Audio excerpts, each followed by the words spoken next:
Hello students, welcome to new video. आज हम एक नए कंसेप्ट के बारे में डिस्कस करेंगे जो कि रिक्रूटमेंट एंड सिलेक्शन के बारे में डिस्कस करते हैं। Meaning with definitions, process, sources and factors affecting recruitment देखते हैं। वहीं सिलेक्शन का मीनिंग विद डिफिनीशन देखेंगे, process and objectives of selection देखेंगे। तो चलिए वन बाय वन टॉपिक को डिस्कस करते हैं। मीनिंग ऑफ रिक्रूटमेंट देखते हैं। It is the process of finding and attracting candidates to fill job vacancies within an organization. It is about sourcing, screening and selecting the best talent to meet business needs. तो recruitment यही होता है कि recruitment एक type का process होता है, प्रक्रिया होती है जिसके द्वारा एक जो है सही कैंडिडेट, जो भी वैकेंसीज हैं, जो भी जॉब वैकेंसीज हैं ऑर्गेनाइजेशन में, उनको सही और अट्रैक्टिंग कैंडिडेट्स को फुलफिल करने में मदद मिलती है। रिक्रूटमेंट का मतलब ही होता है सोर्सिंग करना, स्क्रीनिंग करना और जो भी बेस्ट टैलेंट हैं, बेस्ट कैंडिडेट हैं, उनको बिजनेस की ज़रूरत के हिसाब से उनको सिलेक्शन करना, रिक्रूटमेंट करना, मतलब लाना बिजनेस ज़रूरत में। Recruitment is the positive process because there is an invitation of more and more candidates applying for the job. Recruitment को पॉजिटिव प्रोसेस कहा जाता है क्योंकि इसमें जो है ज़्यादा से ज़्यादा कैंडिडेट जो है अप्लाई करते हैं जॉब के लिए। तो ये इंपॉर्टेंट टर्म होता है, ये एग्जाम में पूछा भी जाता है कि recruitment is the positive process because there is an invitation of more and more candidates applying for the job. इसमें बहुत ज़्यादा कैंडिडेट जो है अप्लाई करते हैं जॉब के लिए। अगर जो है 50 की वैकेंसीज हैं तो 500 400 वैकेंसी आती है, इसलिए इसको पॉजिटिव प्रोसेस कहा गया है। और इसके बाद हम देखेंगे डिफिनीशंस कि डिफरेंट ऑथर के हिसाब से डिफिनीशन क्या होती है रिक्रूटमेंट की। पहला है एडविन बी फ्लिपो के हिसाब से, recruitment is the process of searching for prospective employees and stimulating them to apply for jobs in the organisation. Recruitment कहा गया है एक टाइप की प्रक्रिया होती है जिसके द्वारा एक सही कैंडिडेट का खोजबीन करना और उनको जो भी जॉब्स में अप्लाई करने के लिए प्रोत्साहन करना, तो ये होता है रिक्रूटमेंट। सेकंड है डेल यस बीच के हिसाब से, recruitment is the process of attracting qualified and competent individuals in sufficient numbers and encouraging them to apply for jobs with the organization। डेलियस बीच भी यही कहते हैं कि रिक्रूटमेंट जो है एक टाइप की प्रक्रिया होती है जिसके द्वारा जो भी क्वालिफाइड और कॉम्पिटेंट इंडिविजुअल्स हैं उनको सफिशिएंट नंबर में इंकरेज करना, उनको प्रोत्साहन करना, जिसके द्वारा वो जो भी ऑर्गेनाइजेशन में वैकेंट जॉब पोजीशन है उनको कैसे फुलफिल किया जाए। तो ये सब जो बातें रहती हैं डेफिनेशन ऑफ रिक्रूटमेंट हो गया। और इसके बाद हम देखेंगे जो कि प्रोसेस क्या होता है, कि प्रोसेस रिक्रूटमेंट क्या होता है। क्योंकि प्रोसेस जो होता है रिक्रूटमेंट का फिक्स रहता है, वन बाय वन आता है। तो चलिए देखते हैं, वन बाय वन टॉपिक को डिस्कस कर लेते हैं। पहला, identify the job vacancy, determine the need for additional staff based on workforce planning and expansion requirements. This includes analysing current and future man power need. इसमें यही किया गया है कि जॉब वैकेंसी अगर आपके जो भी डिपार्टमेंट में, अगर एक ऑर्गेनाइजेशन के जो भी डिपार्टमेंट में और बिजनेस के जो भी डिपार्टमेंट में जॉब वैकेंसी है उनको आइडेंटिफाई करना है। अगर कोई ज़रूरत भी है एडिशनल स्टाफ की, तो उस हिसाब से वर्क फ्लोस जो भी वर्कफोर्स प्लानिंग है, एम्प्लॉयज वर्कर्स जो भी प्लानिंग है, उनका जो है रिक्वायरमेंट की जरूरत है तो उसको बताना। और जो भी इसमें जो भी करंट और फ्यूचर मैन पावर नीड की जरूरत है उनको इंक्लूड किया था, एनालाइज किया जाता है। अब सेकंड है job analyse and preparation of job description and specification. Create a detailed job description, duties, responsibilities and job specification, qualification, skill required to clearly define the role and attract the right candidate. अब ये भी कहा गया है कि जो है job description और जॉब स्पेसिफिकेशन को बताना, क्योंकि अब जब जॉब डिस्क्रिप्शन रहेगा, कोई भी ड्यूटीज है, कोई रिस्पॉन्सिबिलिटी बताना कि अगर आप जो है सिलेक्ट कर लिए जाएंगे तो आपको आपकी क्या ड्यूटी रहेगी, क्या रिस्पॉन्सिबिलिटी रहेगी और आपकी क्या उसके बाद जॉब स्पेसिफिकेशन मतलब कि आपकी क्या जॉब क्वालिफिकेशन रहेगा, 12th पास या ग्रेजुएशन या फिर पीजी, आपको क्या रिक्वायरमेंट है, क्या आपके पास स्किल रहना चाहिए, कौन सी कंप्यूटर डिग्री कोर्स रहना चाहिए, क्या स्किल रहना चाहिए। तो अगर सही से जो है आप जो है रोल को बताएंगे तभी जाके आप जो है सही कैंडिडेट आपको जो है सिलेक्शन कर पाएंगे। थर्ड है searching for candidates, use various sources to locate potential applicants. This is the core activity where internal and external methods are applied. अब थर्ड प्रोसेस रहता है कि कैंडिडेट का सर्च करना, वेरियस सोर्सेज, बहुत बहुत से स्रोत को बहुत सारे जो भी सोर्सेस हैं आपके, उनको जो है पोटेंशियल कैंडिडेट के लिए सिलेक्शन करना, चाहे आप इंटरनल मेथड अप्लाई कर सकते हैं, चाहे एक्सटर्नल मेथड अप्लाई करके आपको सही जो है कैंडिडेट को सिलेक्शन करना होता है, सर्चिंग करना होता है। फोर्थ है selecting and contacting candidates, shortlist interested candidate applicants and stimulate them to apply through advertisement और डायरेक्ट आउटरीच। अब जो है सिलेक्टिंग और कॉन्टैक्टिंग कैंडिडेट का प्रोसेस आ गया।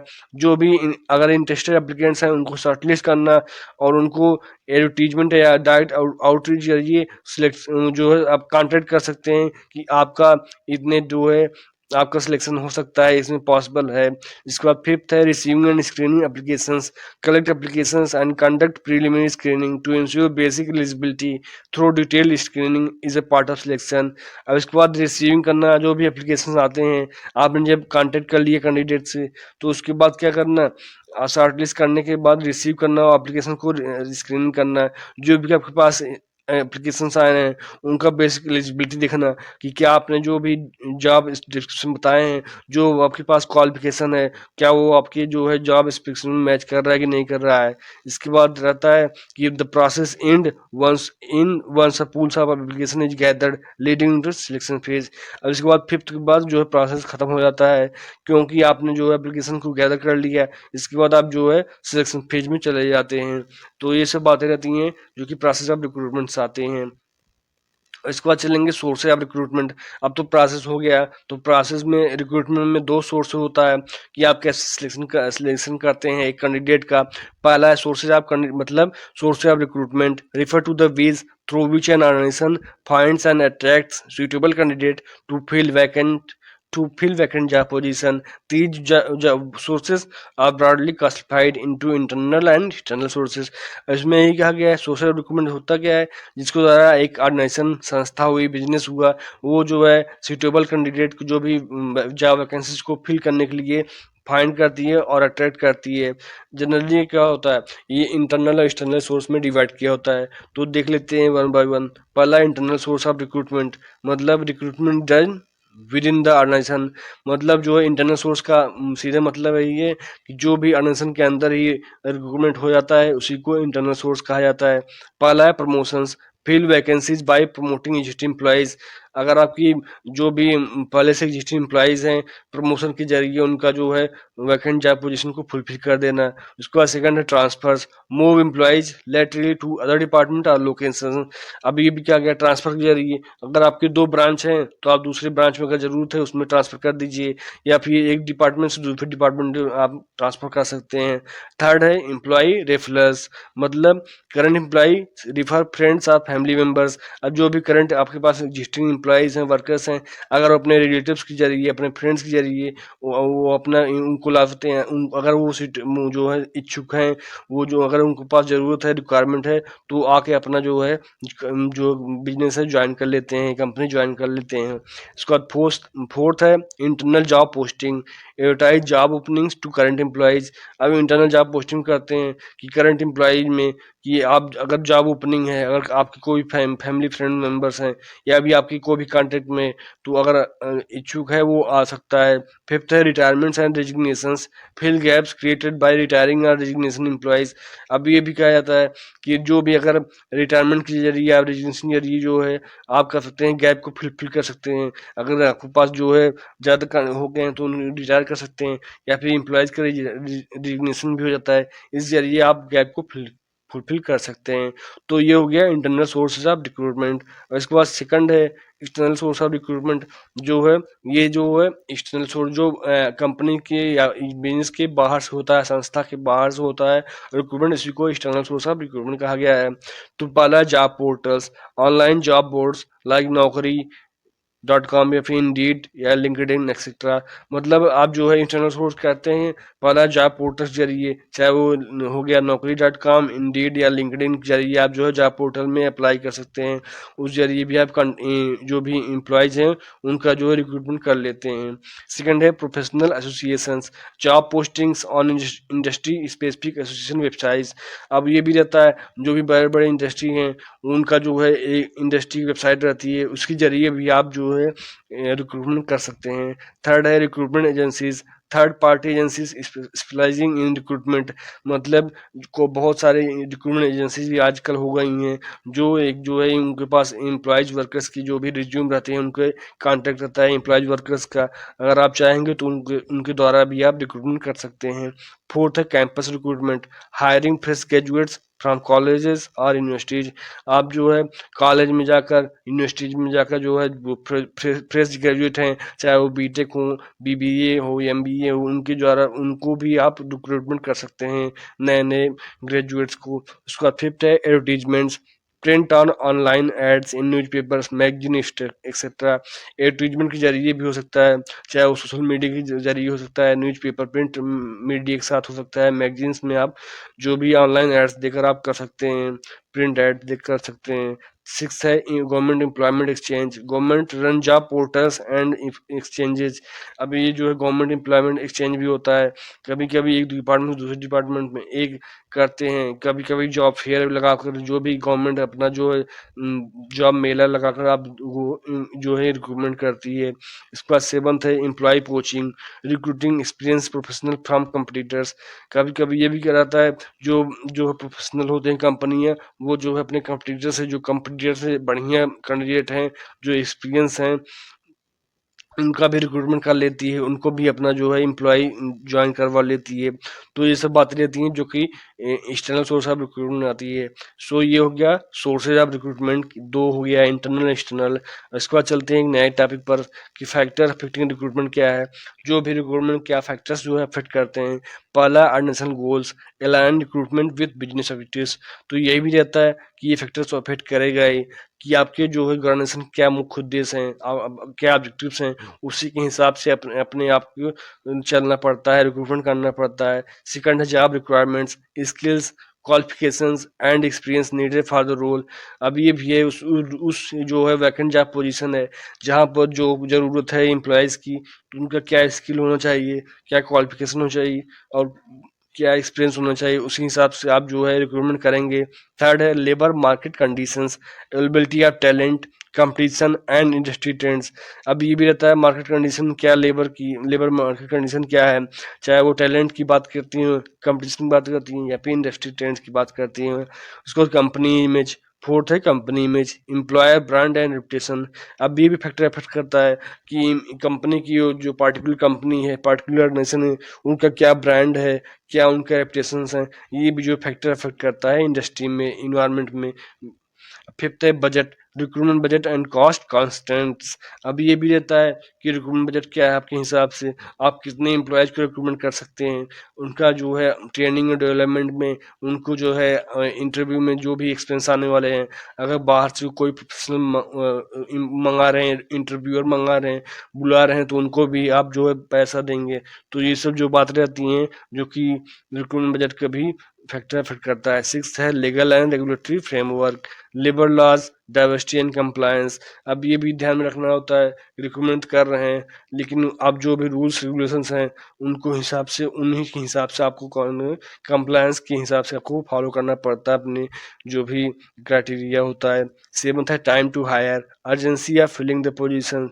अब ये भी रहता है कब ज़रूरत है, कब सही टाइम है जो कि रिक्रूटमेंट करने का।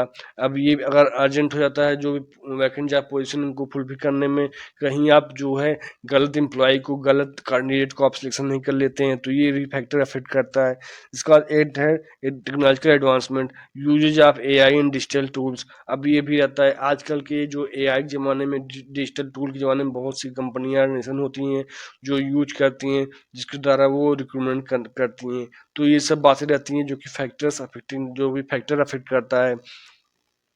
आई होप ये समझ में आया होगा। और उसके बाद चलेंगे हम जो कि सिलेक्शन टॉपिक पर, जो कि सिलेक्शन टॉपिक है। अब मीनिंग ऑफ सिलेक्शन देखते हैं। Selection is the process of choosing the best candidate from a pool of applicants to fill a job vacancy. It involves evaluating candidate skills, experience, and fit to identify the most suitable person for the role. अब क्या किया गया है selection, अब recruitment तो हो गया, recruitment करने के बाद क्या जाता है, सिलेक्शन किया जाता है। जो बेस्ट कैंडिडेट होता है, जो आपने जो है इंटरव्यू के बाद आप उसको बेस्ट करते हैं, उसके बाद बेस्ट के बाद सिलेक्ट कर देते हैं। जो जहाँ वैकेंसीज हैं उनके स्किल के हिसाब से उनका एवोल्यूशन करते हैं, उनका जो एक्सपीरियंस एवोल्यूट करते हैं, और जो भी मोस्ट सुटेबल पर्सन है उन्हीं को फिट करते हैं। उसके बाद selection is negative process because number of rejected person is more than number of selected candidates. अब ये भी कहा गया है, जो वहीं रिक्रूटमेंट कहा जाता है पॉजिटिव प्रोसेस, क्योंकि बहुत ज़्यादा कैंडिडेट जो है अप्लाई करते हैं जॉब के लिए, लेकिन सिलेक्शन को नेगेटिव प्रोसेस कहा गया है, क्योंकि इसमें रिजेक्टेड पर्सन ज़्यादा रहते हैं, सिलेक्टेड पर्सन कम रहते हैं। क्योंकि आपने जैसे मान लीजिए 100 की वैकेंसी है, आपने वहाँ पर 500 अप्लाई कर दिए, लेकिन कैंडिडेट तो जो है 100 ही शॉर्ट लिस्ट होंगे, 100 ही उनका सिलेक्शन होगा, और 400 बाहर चले जाएंगे, फिर वहीं कहीं और अप्लाई करेंगे। तो इसलिए इसको नेगेटिव प्रोसेस कहा गया है। अब इसके बाद चलेंगे डिफिनीशन देख लेते हैं कि डिफिनीशन क्या होता है सिलेक्शन का। पहला एडविन बी फ्लिपो के हिसाब से selection the process of choosing from among the candidates the most suitable person for the position. Selection को हो गया है कि जो भी कैंडिडेट्स के बीच में जो है बेस्ट को सिलेक्ट करना, जो मोस्ट सुटेबल हो उस पोजीशन के लिए, उनका ही सिलेक्शन करना चाहिए। ये एडविन बी फ्लिपो के हिसाब से हो गया। सेकंड है डेलियस बीच के हिसाब से selection is the process of ascertaining the qualifications, experience and other characteristics of applicants and choosing the best candidate for the job।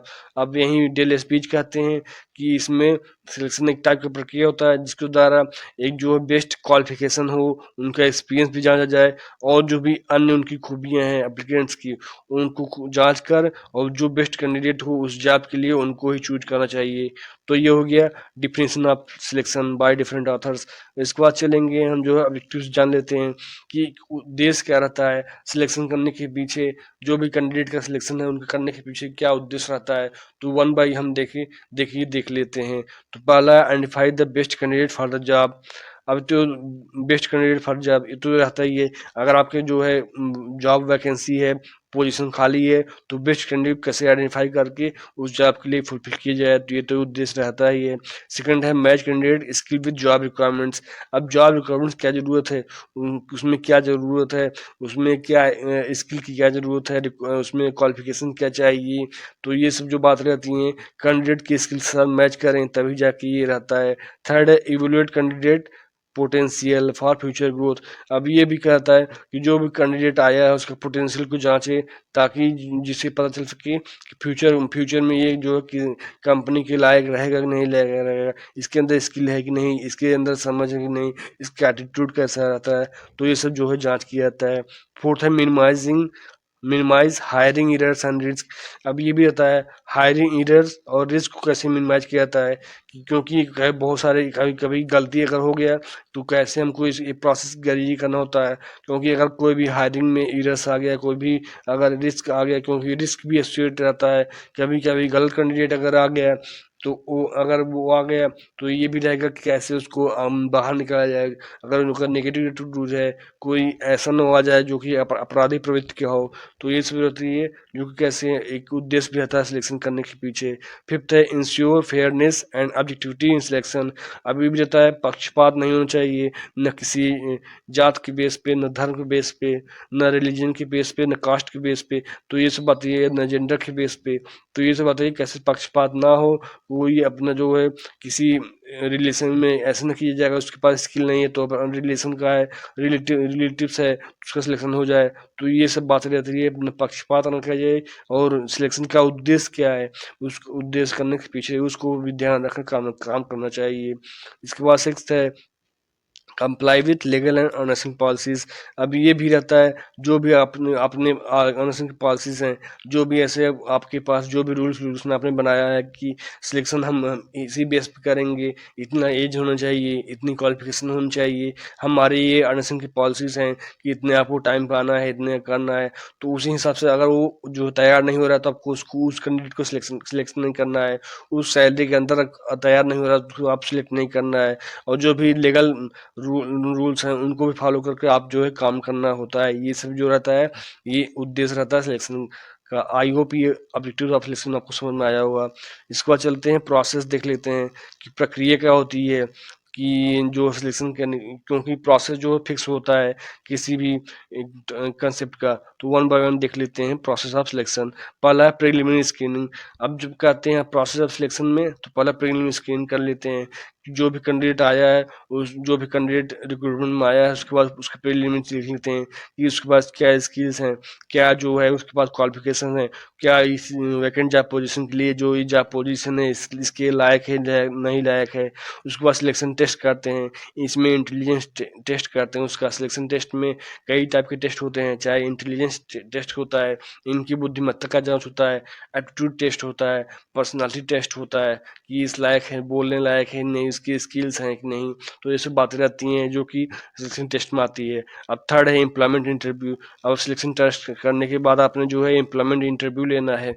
Employment interview में कई तरह की उनके जो पर्सनल चेकिंग होता है, प्रोफेशनल चेकिंग होता है, तो वो बोलने कैसे हो, उसके बाद कैसे बिहेव कर रहा है, ये सब बातें रहती हैं। उसके बाद एम्प्लॉयमेंट इंटरव्यू होने के बाद फोर्थ रहता है रेफरेंस और बैकग्राउंड को चेक किया जाता है कि क्या रेफरेंस है, कौन जो भी एम्प्लॉय इसका रेफरेंस जानना होता है, क्योंकि इसके बैकग्राउंड चेक किया जाता है, कहीं इसका कोई अपराधी प्रवृत्ति नहीं, कहीं इस पर कुछ केस तो नहीं हुआ है, इसका जो है नेचर देखा जाता है। इसके बाद अब जो है बैकग्राउंड और रेफरेंस चेक करने के बाद फिफ्थ सिलेक्शन डिसीजन किया जाता है।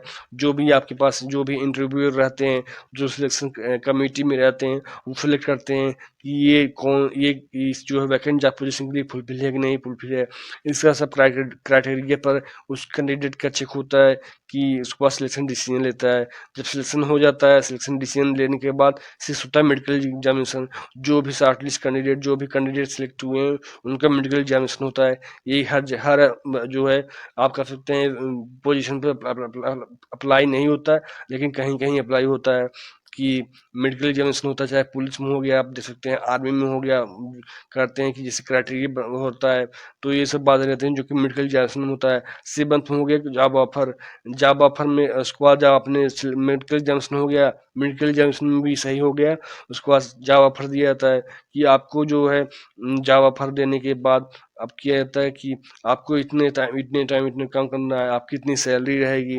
तो ये सब बातें रहती हैं। उसके बाद एथ है कॉन्ट्रैक्ट टाइम एम्प्लॉयमेंट। इसके बाद एम्प्लॉयमेंट की कॉन्ट्रैक्ट दे दिया जाता है कि आपको इतना काम करना है, इतना टाइम रहेगा आपको काम करना है, इतनी आपकी सैलरी रहेगी, इतना आपको वीकली ऑफ रहेगा, इतना बोनस में टाइम टू टाइम जो है फेस्टिवल पे बोनस मिलेगा, इतना जो है कमीशन मिलेगा इस सेल करने पर, इतना क्वार्टरली सेल करने पर कमीशन मिलेगा, जो ये कॉन्ट्रैक्ट टाइम एम्प्लॉयमेंट में आता है।